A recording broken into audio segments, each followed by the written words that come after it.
हाँ समस्यार समाधान पे निजोग मान भी डकाई आउे collector endowment commissioner principal secretary law समस्त को डकाई आम स्थानीय एमएलए बाबू सिंह समस्त रही उपस्थित गोटे निर्यास जहाँ आज बाहर अति दुर्भाग्यजनक एक्चुअली जो कथा हवा कथा जदि कहार किसी समस्या अच्छी सेवायत निजोग मानकर से बाबद आलोचना करिवार आवश्यकता अच्छी आलोचना न करके महाप्रभु नीतिकांति बंद करवाटा को ठीक ढंग से नियाजिब नहीं एवं जदि दरकार पड़ो से आमे जहाँ निष्पत्ति नवा कथा कठोर निष्पत्ति भी नहीं पारू तेणुक स्पष्ट नहीं स्पष्टता जो कथा आसवा कथा से स्पष्टता को आखि आगे रखी करा जाउची आज आलोचना होची मो बाबूजी तार निर्यास बाहर ट्वीट करछंती जे 19 कोटी टंकार सामग्री जबत होईची मासिव ड्राइव कराउछ अबकारी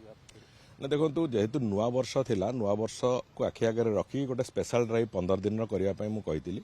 एवं विभाग को एथिरे बहु सफलता मिली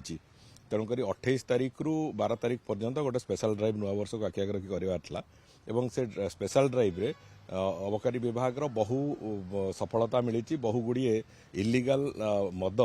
जोड़िक निषिद्ध मद अच्छी कि जो विभिन्न प्रकार ड्रग्स अच्छी एगुड़िक बहु परिमाण में जबत होती क्रमागत भाव में आम विभिन्न पर्याय करूँ मु तो संपूर्ण आशावादी जो ओडिशा को अंततः 2-3 वर्ष भितर जो इलीगल मद बिक्री निषिद्ध ड्रग बिक्री संपूर्ण रूपे मुक्त करने सरकार जहाँ पदक्षेप नवा कथा आम नबू।